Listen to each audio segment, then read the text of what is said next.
What's happening, everybody? Welcome back. This is Foregoing. Today we have the patch notes for the upcoming update regarding these characters right here, but also these characters right here, which is actually pretty interesting, especially this guy right here, as we'll talk about in a second. So let's take a look at these patch notes, guys, and see what all entails in these things. So we're just going to go straight to the bottom, guys. Spider-Man's getting a new uniform, which is pretty damn cool until you actually read it. So he's still a speed superhero. Nothing's changed. And as far as his uniform effect, guys, this is pretty much the same as it was before. It's a little bit different, but not much. And then you have his ultimate skill, which is pretty much identical to what it was before.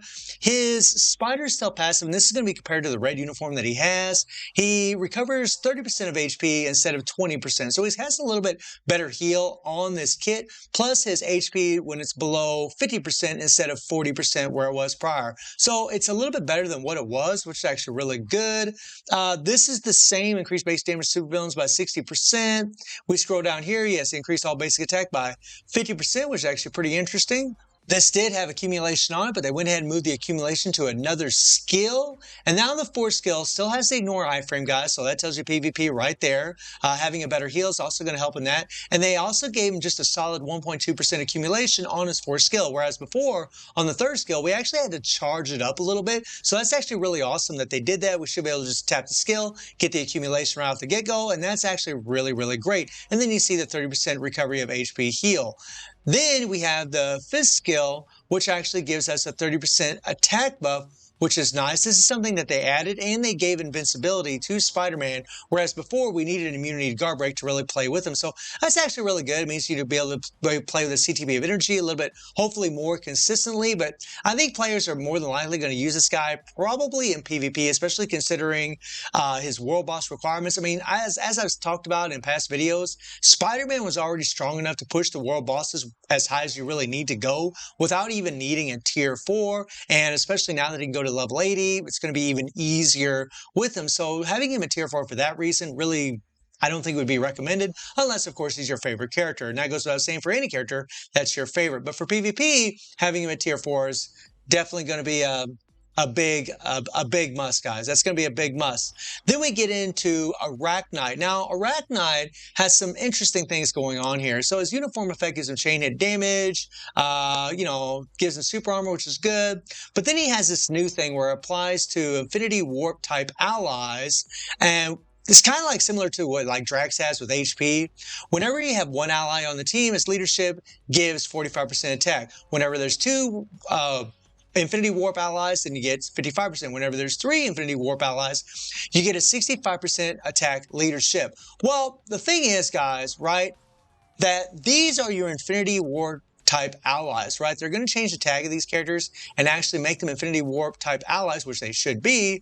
And so what happens is if you put Arachnide in the leadership, whenever you add these characters on the team, you're going to get those extra buffs added on to his leadership. But the only character here that really is of relevance is Ghost Panther, because he does have a damage to supervillain passive. Like this is a big reason why people would just want to awaken this character to have that extra fire damage. I mean, to have this extra supervillain damage. The decreased basic damage from supervillains is also really good. So he'd be a character worth awakening just for that reason. Not really so much for Arachnide. I mean, Arachnide, as we'll look at his skills, I don't know really how relevant that leadership really is going to be, because, he's a speed type, and these guys, I mean, these are 2 universals. This is a blast. So where in World Boss are you going to have them together? Right? And is Arachnide going to be a speed meta in ABX and ABL? No, he's not. He's going to be compared to Black Widow and Spider-Man. It's just not going to happen. So, yeah, that's kind of the effed up thing about that leadership, is I don't really see how useful it's going to be. But, okay, whatever, So then we get into his HP. He has 40% increase of HP, which is really, really nice. He does have bleed, which is DOS useless in this game. Second skill, third skill. Third skill actually gives him a 50% attack buff, which is good. The fourth skill gives him immunity for 7 seconds, really good for survivability. And it does have a damage proc by 90%, which is nice to see. And then his fifth skill does give him a 40% attack buff along with penetration, a little bit of penetration, but there's no accumulation in his kit, guys. There's no accumulation in his skills, right? So we'll have to take a look at the Awakened skill and see what they do there. Now we have Chasm. Now Chasm is a speed super villain, right? And so what that means is you're going to be able to use him support for Speed Supervillain Day in AVX especially. So you might want to have that uniform just for that. But he does give himself some chain hit damage, some extra ignore target dodge, some decreased base damage by 20%, which is good. He does get an increase on basic attack, which is nice, by 35%. It's going to help his damage quite a bit. And then his tier 2 passive, this is exactly the same as it was before the uniform. It's just now he's a super villain. So, you're going to have this uniform for him to be a super villain. Then in his base kit, he'll be a hero. So you kind of get the better of both worlds as far as the support, wherever he's going to be applicable due to his typing. So that's actually really cool. And then his second skill, nothing big. His third skill does have ignore iframe. We're going to have to see his HP pool. Probably might be just an AC character. I doubt he's going to perform in timeline compared to all the other metas, but it remains to be seen. They also gave him a little bit better accumulation. This was 0.6, and they changed it to 0.9. That's actually really good that it does have accumulation, but it's still a low accumulation. It's not really high, but I mean, he was pretty damn strong to begin with, so we'll see. His fourth skill gives him 4 seconds of immunity. He does have a damage proc here by 60%, which he already had a damage proc in his kit before. And then his fifth skill gives him 45% attack buff. So I actually think that this character is probably just going to end up being a support more than likely, and probably just, an AC character, right? And then we get into Scarlet Spider's tier 3, right? Well, his tier 3 gives him an all attack buff by 50%. And yeah, so I mean, okay, nothing really too special in all honesty, guys. His tier 3 looks pretty cool. And then we get into Spider-Man's tier 4. Now, Spider-Man's tier 4 removes active buff from target, includes all debuffs, web ignores immunity, and then when Striker is used, applies itself. I mean, he just gets a solid attack buff, guys. He doesn't get any form of extra survivability really in this kit. So, I mean, Black Widow's still probably going to have better survivability at tier 4 than Spider-Man. But Spider-Man is really, really tanky the way he is. And this kit is not going to change that at all. This uniform isn't going to change that. So, I think it'll be fine for him in all honesty. And the increased all attack by 8% is going to be pretty massive for this character. I mean, we'll see if he ends up being a speed superhero meta in ABX.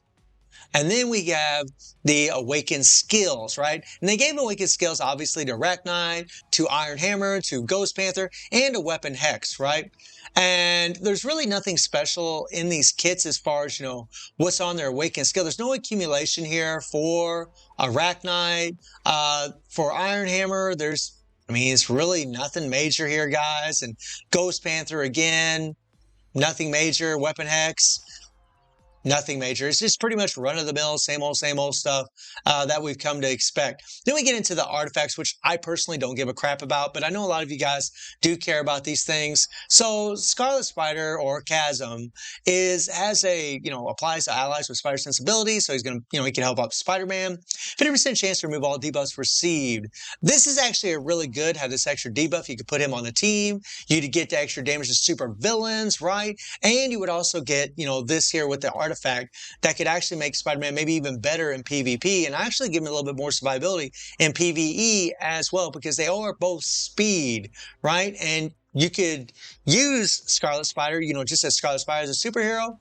And then maybe if the restrictions required it, you could use, have him as a supervillain. It really wouldn't matter. But having this artifact would help Spider-Man in his as far as survivability, and really, Scarlet Spider himself a little bit. Then Arachnide, he has a 50% chance to dodge all attacks.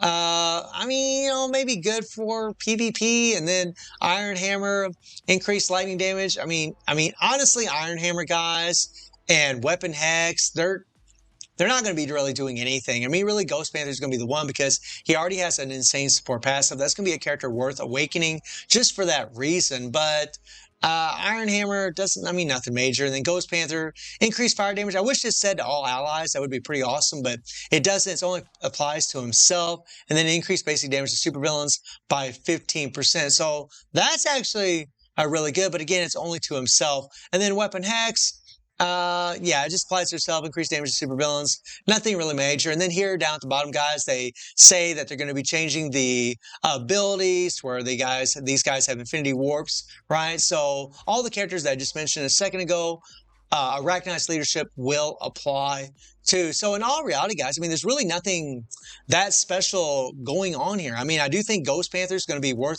leveling up. I mean, he's going to be a good support. Supports never die. Spider-Man, unless, I mean, just from what we looked at here so far, I would say there really won't be no need to tier 4 the character unless he's your favorite, or maybe probably in PvP. I do think there's some good chances that he's going to be pretty OP in PvP. And Chasm here, I think this is going to be a uniform worth buying, so that way you have the versatility of having a supervillain or a superhero as far as having a support for your spider characters. So that's also something else that, you know, would be pretty relevant. But I am a little worried about Arachnite in all honesty, guys, you know, as far as how useful he's going to be. I mean, Iron Hammer and Weapon Hex, I don't think they're going to be very useful at all, except for maybe like, you know, helping in story mode. So let me know what you guys think about everything that we talked about in today's video. And I do stream on Twitch at 9 p.m. GW7 time. The link is in the description below. And I hope you enjoyed the video. Thank you for watching. Y'all take care and have a good one. See you, everybody. Take care.